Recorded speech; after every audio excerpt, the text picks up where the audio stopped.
London's council estates, once symbols of social progress, have become synonymous with gang violence. The roots of this problem lie deep in poverty and social deprivation. Many estates were built in the post-war era, intended to provide affordable housing.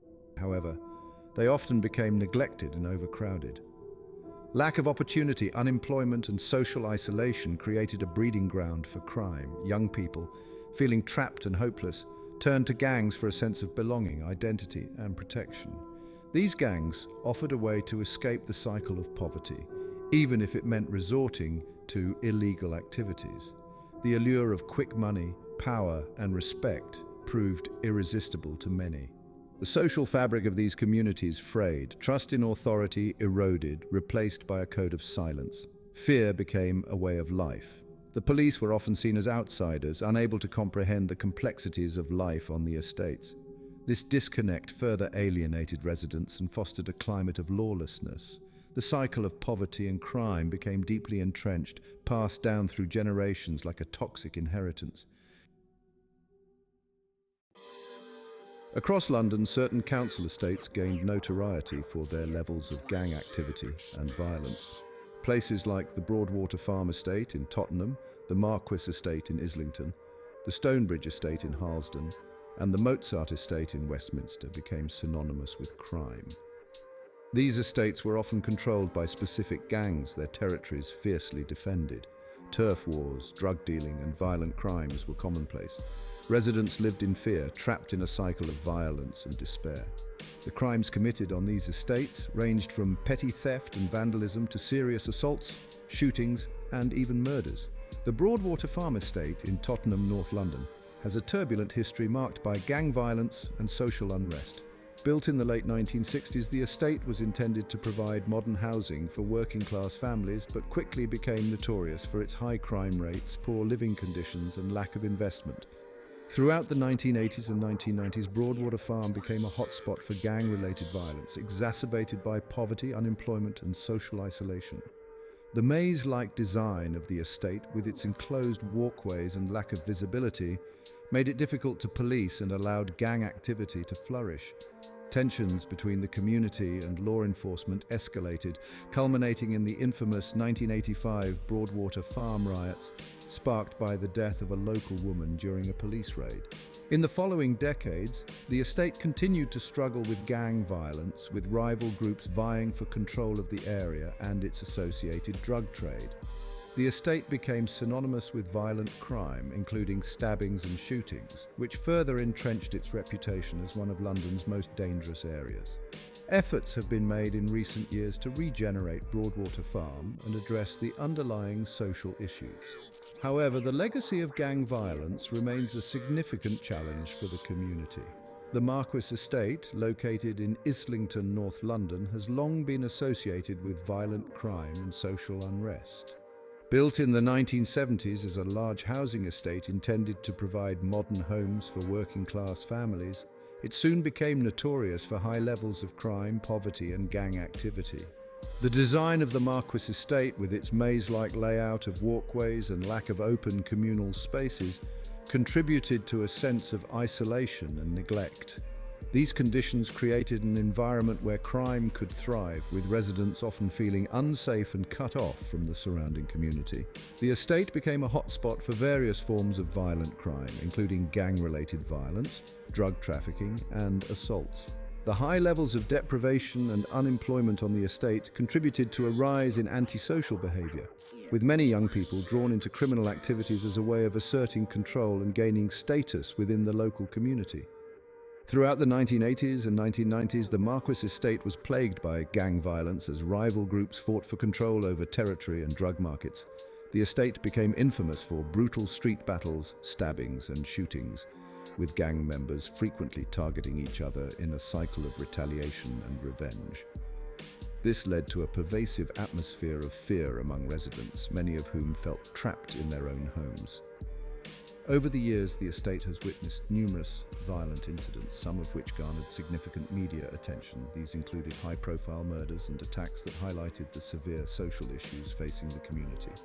The estate became symbolic of the wider problem of urban decay and violent crime in London's public housing estates. In recent years, there have been efforts to address the issues on the Marquis estate through regeneration projects aimed at improving living conditions and reducing crime. These initiatives have included demolishing some of the original buildings, redesigning the layout to make it safer, and investing in community programs to provide support and opportunities for residents.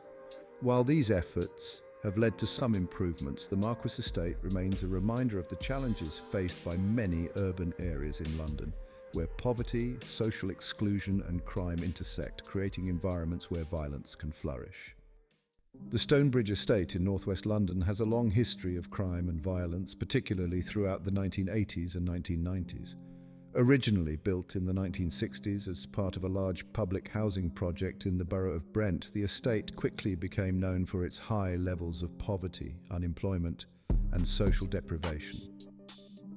During the late 20th century, Stonebridge became infamous for gang-related violence, drug trafficking, and armed robberies. The estate's design, with its isolated high-rise blocks and lack of communal spaces, created an environment where crime could thrive, making it difficult for law enforcement to maintain control. The estate was dominated by gangs involved in the crack cocaine trade, leading to frequent violent confrontations, including shootings and stabbings as rival groups fought for territory. This earned Stonebridge a reputation as one of London's most dangerous and troubled estates. In response to these issues, a significant regeneration program was launched in the late 1990s and early 2000s, involving the demolition of many of the estate's original buildings and their replacement with low-rise housing. These efforts have led to a decrease in crime and an improvement in the overall living conditions, although challenges remain as the community continues to recover from its troubled past. The Mozart estate, located in affluent Westminster, became a stark reminder that poverty and crime could exist even in the shadow of wealth and privilege. The estate has a history of crime and social challenges, particularly from the 1980s onwards. Built in the 1960s, the estate was intended to provide affordable housing, but soon became associated with high levels of poverty, unemployment and overcrowding, creating an environment conducive to crime. Throughout the 1980s and 1990s, the Mozart estate experienced significant gang-related violence, with rival groups vying for control over the local drug trade. The estate became a focal point for violent crime, including stabbings, shootings, and other gang-related activities. The lack of investment in the area, coupled with its isolated design, exacerbated the situation, leading to a cycle of crime and social decay. Efforts to combat crime on the Mozart estate have included increased policing, community initiatives, and regeneration projects aimed at improving housing and providing opportunities for residents. While these efforts have led to some reductions in crime, the estate continues to grapple with the legacy of its troubled past, as it remains one of the more challenging areas in London in terms of social issues and crime. London has a long and notorious history of organised crime, from the notorious Krays twins, who ruled London's underworld in the 1950s and 1960s, to modern drug lords. The city has been a battleground for criminal empires. The Krays twins, Ronnie and Reggie Kray, were notorious gangsters who dominated the London underworld during the 1950s and 1960s. Born on October 24, 1933 in the East End of London, the Krays twins became infamous for their involvement in organised crime, particularly in the areas of protection rackets, armed robbery and murder. The Krays operated their criminal empire under the guise of legitimate businesses, including nightclubs and gambling dens, which were frequented by celebrities, politicians and socialites. This allowed them to blend into high society while simultaneously running their illegal operations. They controlled much of the East End through fear and intimidation, using violence to maintain power and eliminate rivals. The Krays' reign of terror came to an end in 1968 when they were arrested after a lengthy investigation by Scotland Yard. They were eventually convicted of the murders of Cornell and McVitie, among other crimes. In 1969, both Ronnie and Reggie Kray were sentenced to life imprisonment, with a recommendation that they serve at least 30 years. Their story, often romanticized in books and films, served as a cautionary tale of ambition, greed, and the corrupting influence of power. Today's criminal landscape is more fragmented, with gangs operating within specific boroughs and territories. London's current criminal landscape is a complex and evolving mix of traditional and emerging criminal activities, with organised crime groups playing a significant role. The city has long been a hub for various forms of illegal activity, from drug trafficking and gang violence to cybercrime and fraud. In recent years, the influence of foreign criminal organisations, particularly Albanian drug gangs, has become increasingly prominent. Albanian criminal networks have become major players in London's drug trade, particularly in the distribution of cocaine.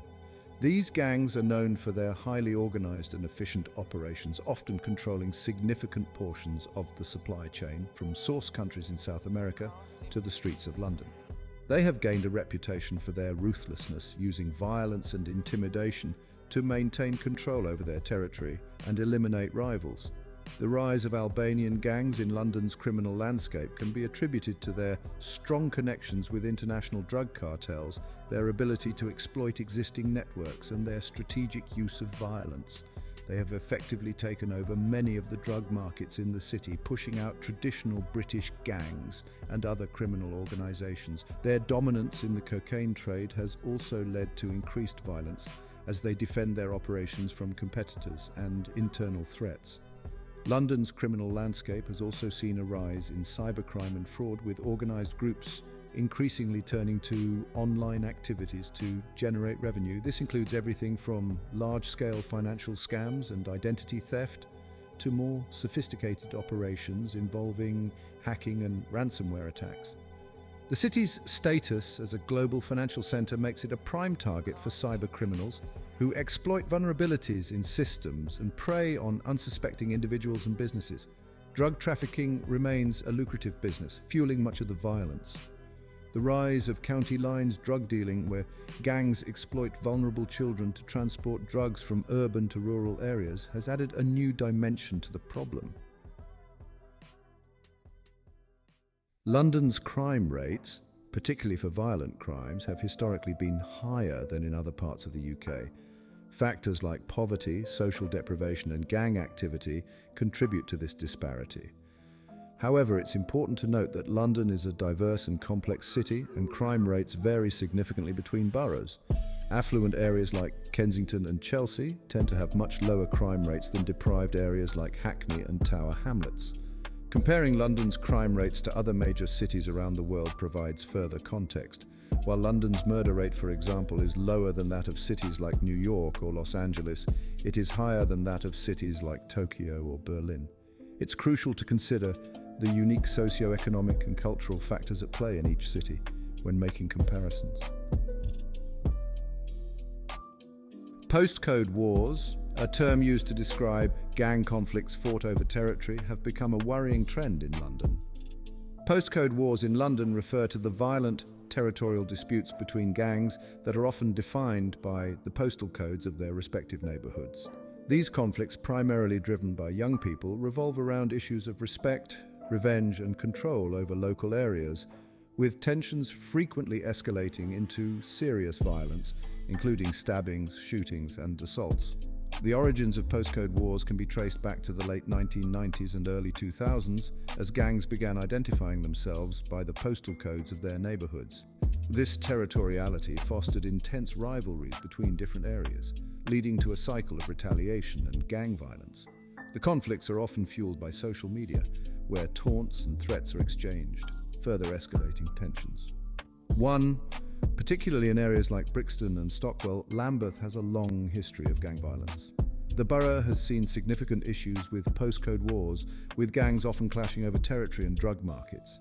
2. Neighbouring Lambeth. Southwark has also been a hotspot for gang-related violence, particularly in areas like Peckham and Camberwell.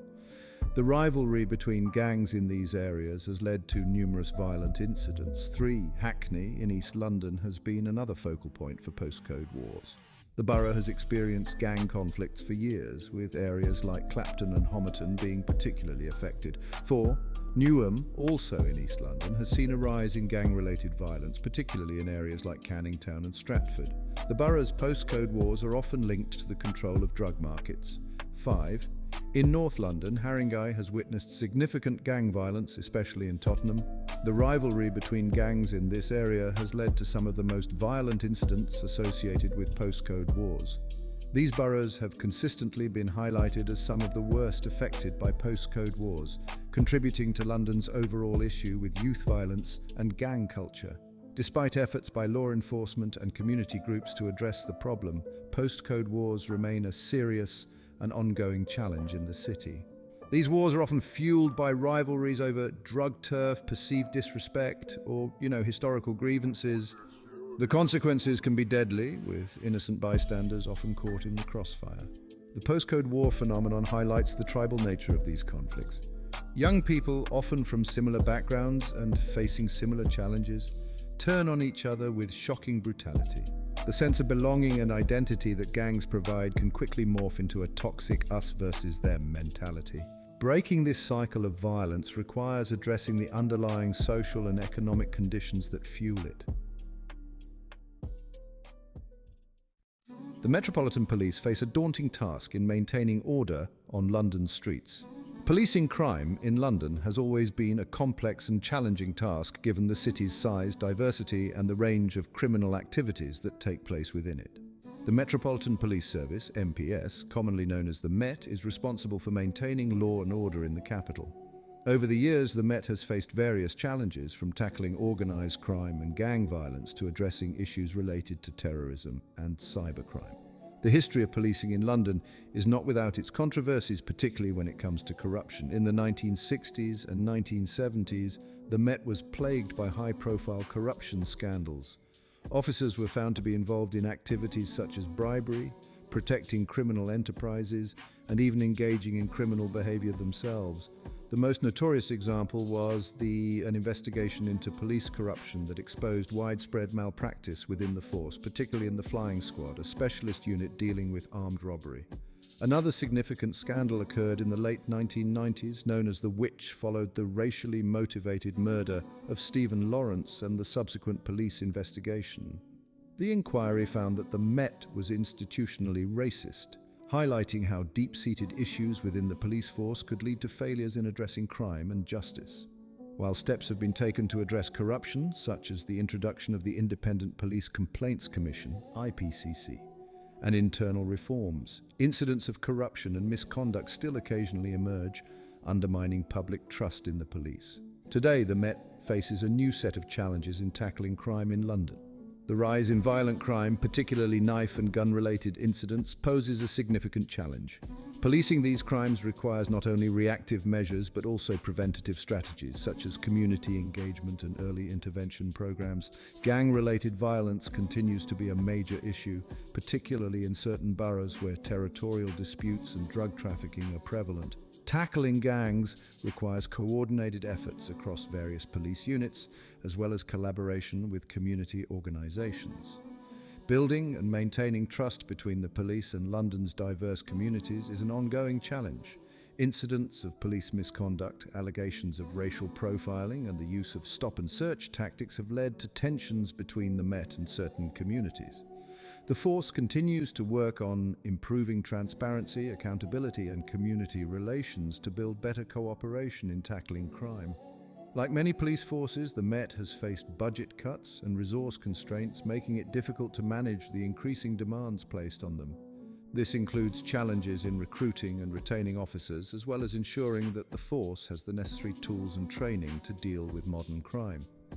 In summary, while the Metropolitan Police have made significant strides in tackling crime in London, they continue to face substantial challenges, from dealing with rising violent crime to overcoming historical issues of corruption and building trust with the communities they serve.